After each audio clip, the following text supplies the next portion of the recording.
All right. This is the conclusion and the review analysis, just my whole take when it comes to the 2023 Colorado Buffaloes football team led by Coach Deion Primetime Sanders. 4-8. There's a lot that goes into the record. There's a lot that goes into why they ended up being 4-8. And when we looked at the beginning of the year and anticipated all these transfers, Coach Prime coming into Boulder, and we assessed everything that may come with it, like Travis Hunter, obviously Shedeur Shiloh, and all these transfer portal guys, everybody had all these different ideas and narratives and predictions and the whole nine yards. This was one college football season that was crazy. It was wild. So let me take us back a few months and addressed everything I said in the first video. I believe the title of the video I personally put out was The Truth About 2023 Colorado Football Team.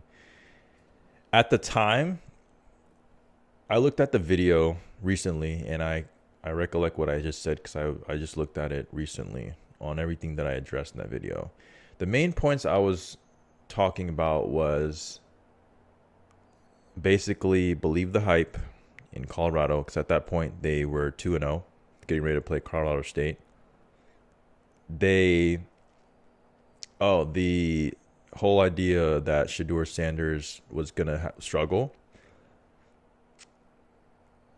I talked about kind of like, I guess, haters talking about Deion, and maybe a couple other points regarding just a couple of misconceptions that was surrounding that football team at the time, because they were 2-0 and they had some good victories over TCU and Nebraska. The only thing that I would change and that I would say is that it's early in the year. Obviously, this is like a duh moment, but I didn't say it in the video. It was early in the year. They hadn't even gone into Pac-12 play yet. The teams that they were playing weren't that good. And everything that was coming towards Colorado was kind of warranted, because that's kind of what they did. They essentially painted a big target on their back so everyone can get at them. And that's kind of what they wanted, and that was part of the whole deal, because this was partly a PR stunt too, for good and for bad. And again, I'm going to get into all of that pretty soon. Was I right about Shedeur? In some ways, yeah, he has the ability. He has the cerebral ability and poise to be able to play at the Pac-12 level, big Power 5 school. The only thing I would say is that his decision making was a little slower, but it's not even because he came from an HBCU like I was talking about earlier in that first Colorado video. It was more so because I believe he had new receivers to throw to, and he was in kind of a newer system. Because Deion has been his coach since Jackson State, but I believe they had a different offensive coordinator. The offensive coordinator they started off with, the guy that got demoted, was the head coach at Kent State. So it was a new system. Sean Lewis, I believe, was his name. So that was the main culprit. It wasn't because he's inept or he didn't have the ability. He has the ability. He just needs more experience. He's only I believe he's only a redshirt sophomore, or he's going to be a junior next year, I believe. He's got time. He's still young. But was I impressed with his ability? Not necessarily. I knew he showed it all when he was at Jackson State, so I kind of knew what he was able to do. He just had a little bit better weapons around him this year. So that's that. And then the other point, Deion kind of had everything warranted to have all this criticism towards him. Everybody knew that was going to happen. So let's get those out of the way. Now let's talk about my take for what I believe happened, just my overall review, response, and everything. First off, I've never seen anything like it again, with all the attention, all the press, and all the media, and everything that has to do with Colorado. especially at these times and these days in 2023, where technology and social media and everything with the camera and a phone is at its height and at its peak. Though that team, and when I say that team, it's not only Deion Sanders and his son P Diddy Jr., you know what I'm saying, that is doing all these, media, filming the crew, just kind of like this documentary type. It's a whole team of people. There's PR people. There's these publishers. There's these social media content creation people that are around. There's 4 to 5 cameras walking around these main players and everybody that's associated with Colorado football at all times. That's a team of people.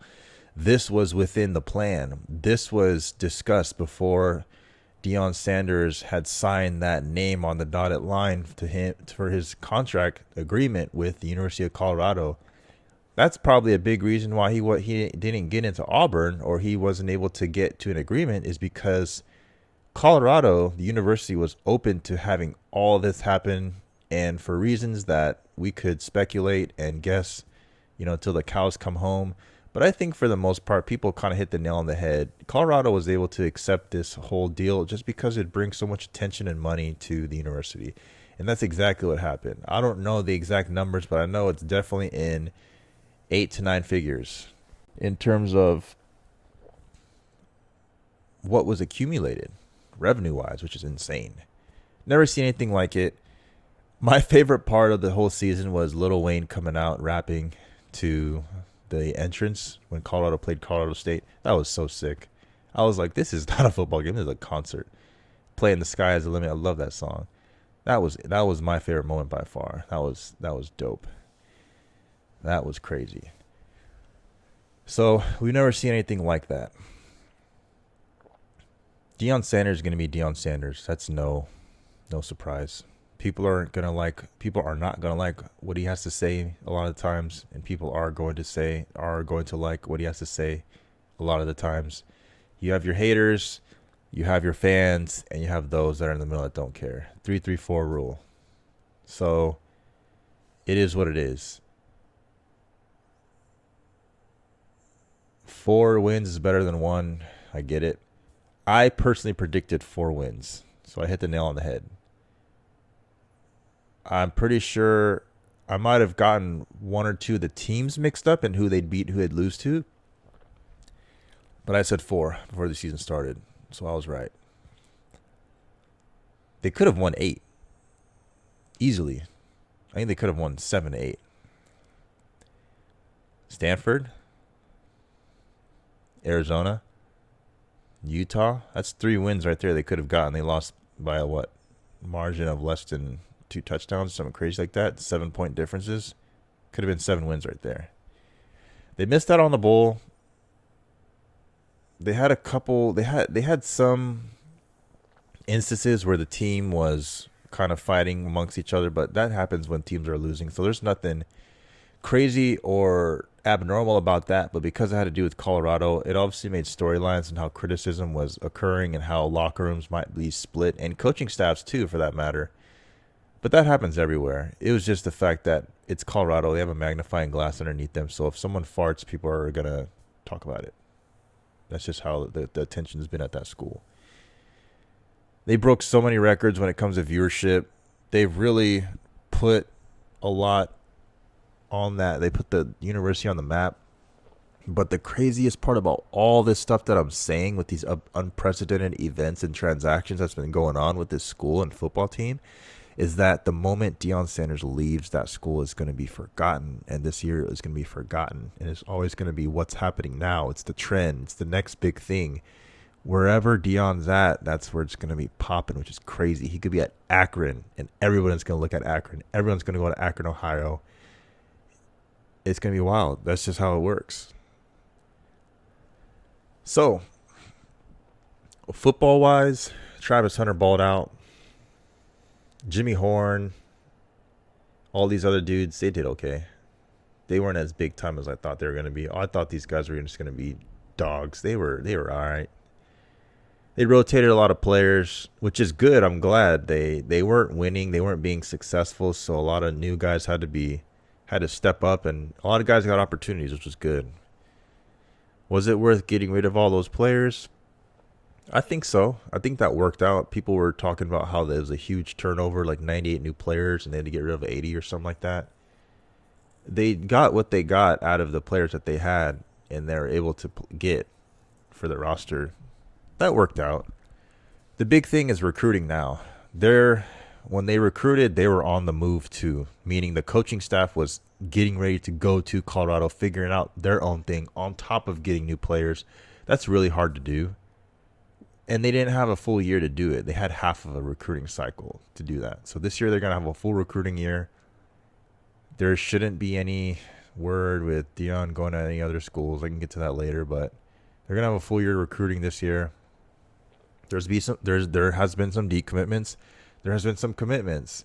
They know where they have to go and recruit. They know where they have to be able to really know which spots and which parts of the roster it is to be filled to complete the team.